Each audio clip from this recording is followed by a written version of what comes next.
I'm going to focus on three subjects this afternoon. The first is I want to provide a little bit of context for the discussion today. It's a context around the radical transformation that our electricity system has undergone in the last 10 years. And I think it explains some of the concerns that we see when it comes to siting renewable generation in communities. I want to also talk about how the way in which we at the IESO procure renewable generation has evolved over the last several years, and the greater role that is now given to community voice. And finally, I want to end by touching on the work that the IESO is doing on regional planning and how we're engaging communities in doing that work across the province.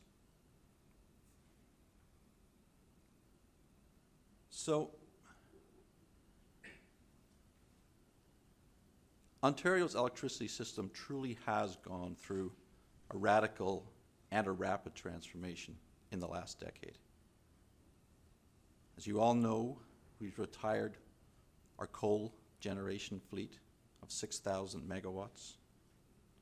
We've built 7,000 megawatts of wind, solar, and bioenergy, as well as 1,000 megawatts of hydropower.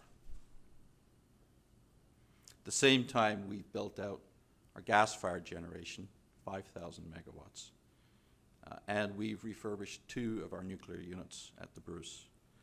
And it's interesting, given Her Honour's remarks about nuclear power, that perhaps the easiest thing to build and get community license for in Ontario is refurbishing nuclear units at an existing site. And that, I think, reflects the significant number of well-paying jobs that are at stake for a community like Kincardine when it comes to the Bruce nuclear plant and the importance to its economy of that facility. So, when we look at where that renewable generation has been developed, we see that it's spread across the province. Now this map reflects all of the renewable generation that's been contracted for in the last decade. So it includes some facilities that aren't yet in commercial operation, as well as some of the hydro that's actually recontracting of existing facilities. But you see that, not surprisingly, a large amount of hydro in Northern Ontario. You see a very significant amount of wind in the southwest, and a large amount of our solar fleets being developed in Eastern Ontario, reflecting the restrictions that the government has placed on where you can build non-rooftop solar, and the desire to focus non-rooftop solar on less prime agricultural land, which happens to be more in the east of our province. So I'd suggest to you that given the scope and the scale of this transformation, that it's hardly surprising that we see some significant opposition to renewable generation in certain parts of the province. I think we'd all be surprised, frankly, from my perspective, if we hadn't seen some significant opposition. The opposition varies by technology, and it varies depending on where you are in the province. When we go to Northern Ontario, the complaint is the transmission capacity is constrained, and therefore we're not able to site more renewable generation in Northern Ontario. Why won't you build out the transmission system so that we can have more renewable generation sited in our part of the province? And I think that partly reflects, of course, some of the economic challenges that are faced in the north, as well as the great work that organizations like Ontario Power Generation, ourselves at the IESO, and private developers have done in working with Indigenous communities in building partnerships with them in the development of renewable generation. I think the opposition that we've seen in some quarters also reflects the fact that we don't have a societal consensus around the future of our energy system. With the retirement of our coal fleet, we've seen an 80% reduction in emissions in the electricity sector. Now, our electricity sector only accounts for 4% of our total GHG emissions in Ontario. But there is not a consensus around carbon policy, and there's not a consensus around how much we ought to be willing to pay for cleaner forms of generation.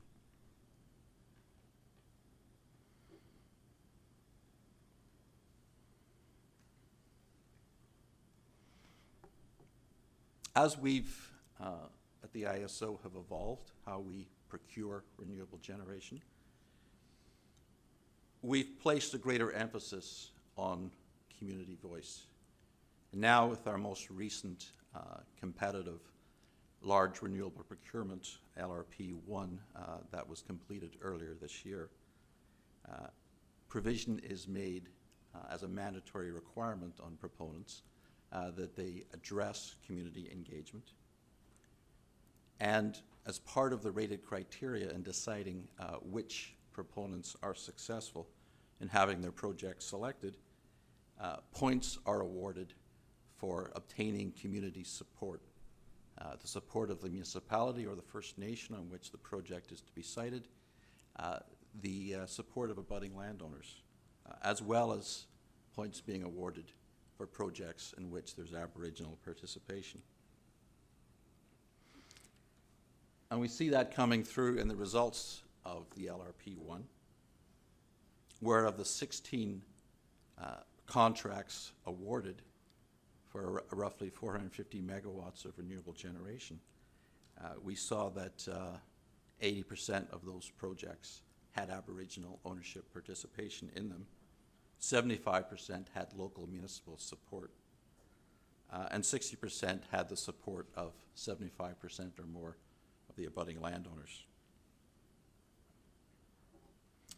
So let me turn then briefly to tell you a little bit about what we're doing in regional planning. And I won't bore you with the obscure details of the exact distinctions between province-wide bulk system planning and regional planning and distribution system planning.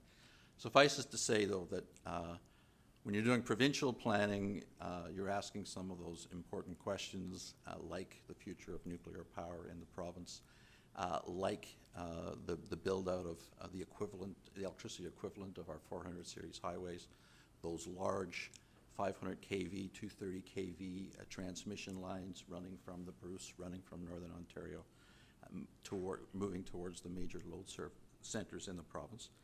In regional planning, we're focused on addressing incremental reliability needs and incremental load growth needs in particular parts of the province. And as part of the formalization of how we do regional planning that the OEB instituted 3 years ago, we've been doing that throughout the province. And we're now at the point where we've pretty much completed our first set of reports for regional plans on all the parts of the province. Some of the parts of the province, it was determined that there was no need for a report because they're not seeing significant load growth or they're not seeing reliability concerns.